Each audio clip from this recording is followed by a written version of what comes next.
It can be entertainment for the mindless, Yeah, sure. but if you want to be, I don't know, in thought or be intellectual about it, it's that as well. It was so well done. I want to see them nominated for everything. Because this movie, I don't know what it is. It gets in your soul. I don't know what it is about this movie, but it's so layered and it's so nuanced and it was so well cast and acted and shot and directed and written.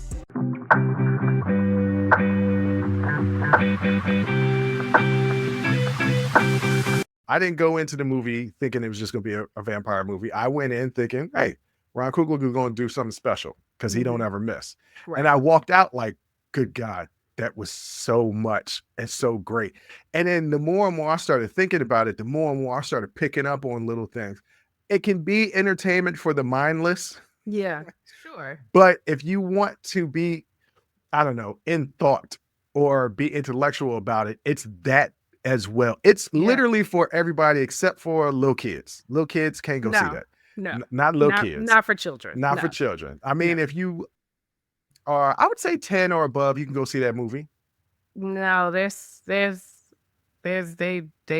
scenes in that movie. There's no nudity though. True. Yeah. Okay. I mean, sure. At least 13. At least 13 could go see it. I think it is PG-13. Is it rated R? It's a lot of blood. So, but it's not a lot of gory blood, ladies and gentlemen. It's not gory at all if you haven't seen it. And by the way, if you haven't seen it, it is rated R. Okay. Yeah. If you haven't, well, because it's sex scenes. I don't think PG-13 has sex scenes. And if you haven't seen this movie yet, ladies and gentlemen, why? Go see this movie. It is great. Yeah.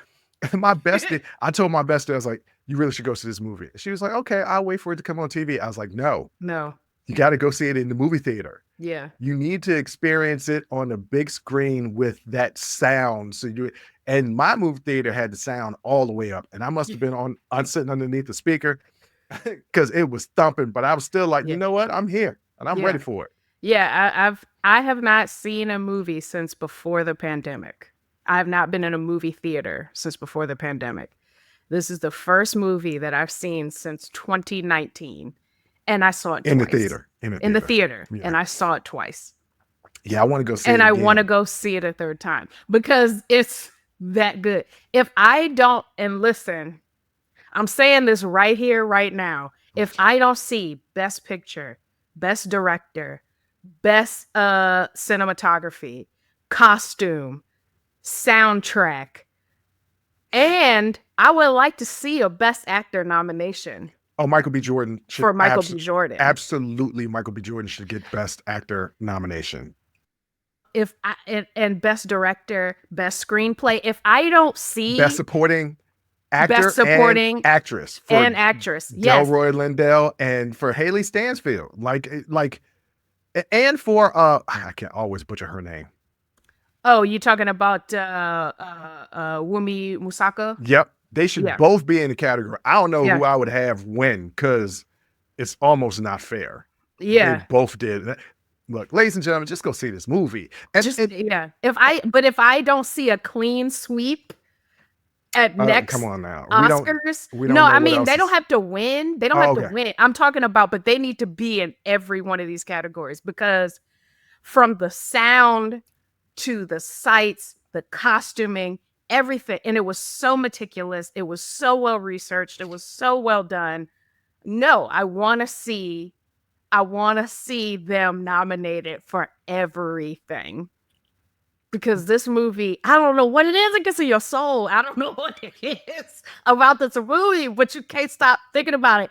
The second time I went to see it, I saw it with our mother, and she has been watching YouTube videos constantly of just interviews, Ryan Coogler's interviews with the cast and stuff, like just because of something. I don't know what it is. Oh, girl, we had to do mouthful of marbles. A lot of intentionality of with Michael B. Jordan, just his role, his acting. Like there was one time where he just walked in the room, and I was like, "That's smoke."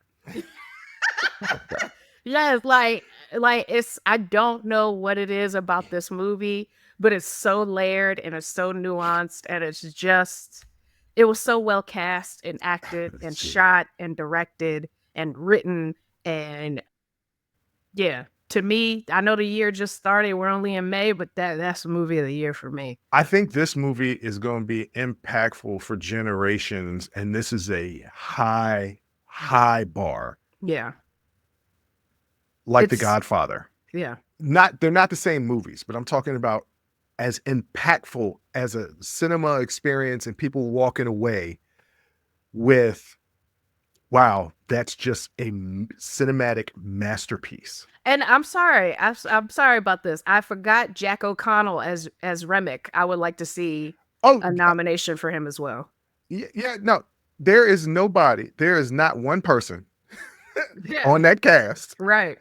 Because the cast is really about 7, right? It's Michael B. Jordan, the guy that played Remick, Cornbread, Mary, Sammy, Annie, Delta Slim. No, I mean Mary is Annie, Delta. So it's a cast of like 9. Like it's a small cast. It's not a crazy. Don't forget Pearline. Oh yeah, that's right. Sammy's love interest. Pearline was there. Yeah, she took a couple vampires out before she got bit. She took a couple out. We forgot to say spoiler warnings. Spoiler warning. But it's too late now. But honestly, I feel like most people have seen it at this point. No, most people in your circle have seen it. I know a lot of people who haven't seen it. I've been raging like you need to go see this movie all week. Yeah. And people are like, and I'm just like, no, I don't truly think you understand. You need to go see this movie. And I think the reason why it hit so well, and ladies and gentlemen, we're not going to keep going on and on about this because we've already got a whole episode on the YouTube that's about 15 minutes long. Go check it out. And After Hours, because we talked about it on After Hours. Me and my sister have been talking about this movie for a long time. But I think the reason why it hits home, not only is great screenplay, beautifully directed, cinematography, all of that stuff. It's also the fact that it's original. Yeah. Like it's not a book turned into a movie. Right. It's not a comic book. It's not a remake. It's not treading on something else like Wicked. You know what I'm saying? It's just original. Yeah. And I feel like originality, like not a lot of people are doing it in television, film, or music, in all forms of entertainment. Yeah. People aren't coming out with original stuff anymore.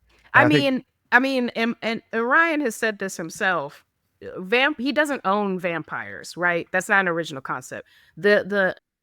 All of these archetypes in the movie, right? The disillusioned blues singer or the struggling blues singer, the gangsters, the conjure woman, the different like these are not archetypes he said that he owns, but he was like, how can I tell a story using these kinds of characters but tell it my way? And I feel like he did that, and it's just such a good movie. Ladies and gentlemen, go out there and go see it.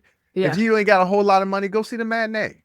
Matinee is, well, I say it's only $13, but you got to get you some popcorn and a soda. You're going to end up spending like $40, $45, $50 just on yourself. Yeah. But it's worth it. Trust me. It's worth it. Speaking of money, check it out. Join the conversation and follow the Unsolicited Perspectives podcast on Apple, Spotify, or wherever you get your audio podcasts.